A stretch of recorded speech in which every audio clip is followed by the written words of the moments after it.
첼시는 인간의 이름을 가진 적이 없었다. 아니면 있었다 하더라도 이제는 기억하지 못했다. 그녀가 태어난 시대에는 이름이란 유산을 남길 때만 의미가 있었다. 그리고 불사의 세계에서 그녀의 유산은 힘이었다. 뱀파이어는 본능적으로 포식자였다. 개인주의적이고 이기적이었다. 하지만 그녀는 그것을 바꿀 수 있었다. 충성을 복종으로 바꿀 수 있었다. 사랑을 무관심으로, 두려움을 헌신으로. 그녀는 볼테라 왕좌를 보이지 않게 이어주는 접착제였다. 그러나 아무도 그녀를 보지 않았다. 아무도 제인이나 알렉처럼 그녀를 두려워하지 않았다. 아무도 드미트리나 펠릭스를 바라보는 경외감으로 그녀를 보지 않았다. 하지만 첼시는 진실을 알고 있었다. 그녀 없이는 볼투리가 존재할 수 없었다. 그녀는 항상 그들의 일부였던 것은 아니었다. 볼테라에 오기 전, 아로가 그녀를 찾기 전, 그녀는 다른 집단에 속해 있었다. 작고 하찮은 곳이었다. 그러나 그 당시에는 그녀에게 전부였다. 그녀는 흐릿한 기억 속의 모습으로 그들을 떠올렸다. 한때 중요했던 목소리들, 한때 소중했던 얼굴들, 가족, 혹은 뱀파이어가 가질 수 있는 가장 가까운 형태의 가족. 그러나 첼시 같은 존재가 가까이 있을 때 충성심은 환상이었다.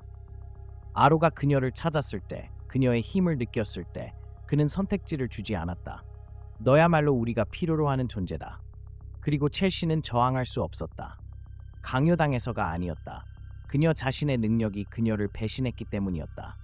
아로는 그녀와 그녀의 옛 집단의 유대를 끊어버렸다. 그리고 새로운 유대를 만들었다. 더 강력한, 절대 끊어질 수 없는 유대를. 그리고 그렇게 전쟁 없이, 피 없이, 심지어 명확한 선택조차 없이 첼시는 볼투리가 되었다. 그리고 다시는 뒤돌아보지 않았다. 세월이 흘렀다. 그녀는 자신의 능력을 완벽하게 다듬었다. 유대는 섬세했다. 작은 손길 하나로 끊어질 수 있는 실과 같았다. 사랑은 시들 수 있었다. 충성심은 주인을 바꿀 수 있었다. 올바른 실을 조종하는 것이 전부였다. 볼투리는 그녀를 외과적으로 정확하게 활용했다. 법을 어긴 뱀파이어가 있으면 그녀는 그들의 유대를 약화시켰다. 누군가 망설이거나 배신을 꿈꾼다면 그녀는 그들의 충성을 강화했다. 아로는 누구도 강제로 따르게 할 필요가 없었다. 첼시가 이미 그렇게 만들었기 때문이었다. 아무도 몰랐다. 아무도 이해하지 못했다.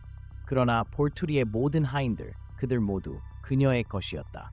그리고 아무도 그것을 의심하지 않았다. 그러나 엘레아자가 나타났다. 첼시는 수십 년 동안 그를 조종해왔다. 그녀는 그의 충성을 강화했고 그를 근위대와 강하게 연결시켜 그가 절대 떠날 수 없을 것이라 믿었다. 그러나 엘레아자는 떠났다. 그는 전에 아무도 해내지 못한 일을 했다. 볼테라와의 유대를 끊어버렸다. 그것이 그녀를 두렵게 만들었다. 만약 엘레아자가 할 수 있었다면 다른 이들도 가능할지도 몰랐다.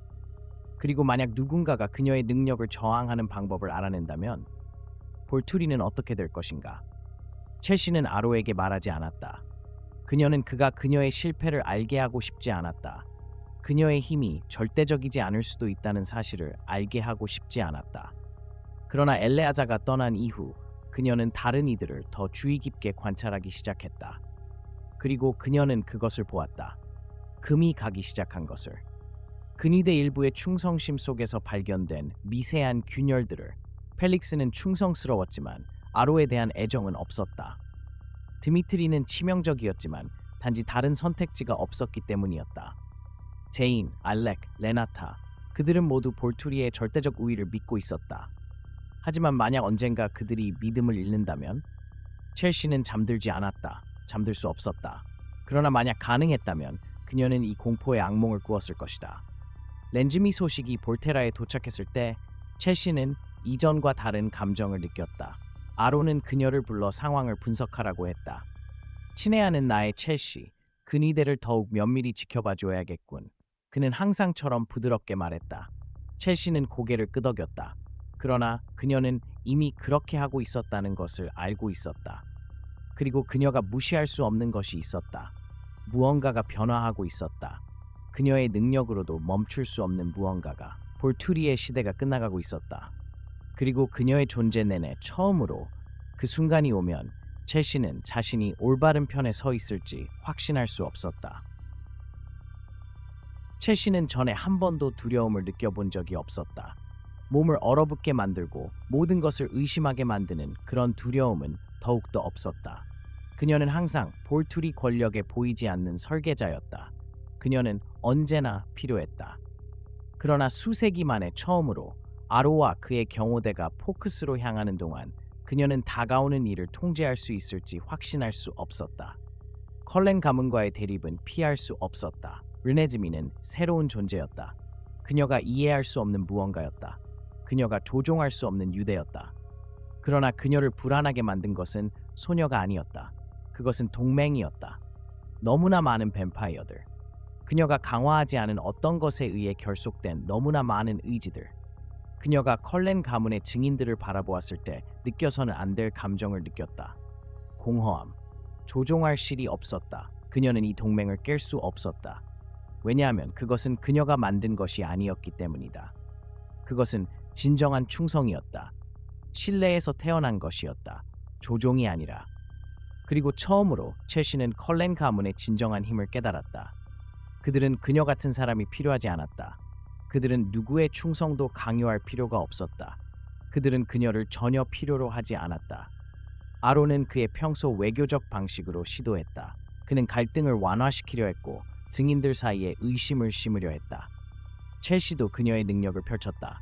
그녀는 군중 위로 그녀의 힘을 뻗으며 균열을 심고 컬렌 가문 편에 서게 한 유대를 약화시키려 했다. 그러나 소용이 없었다.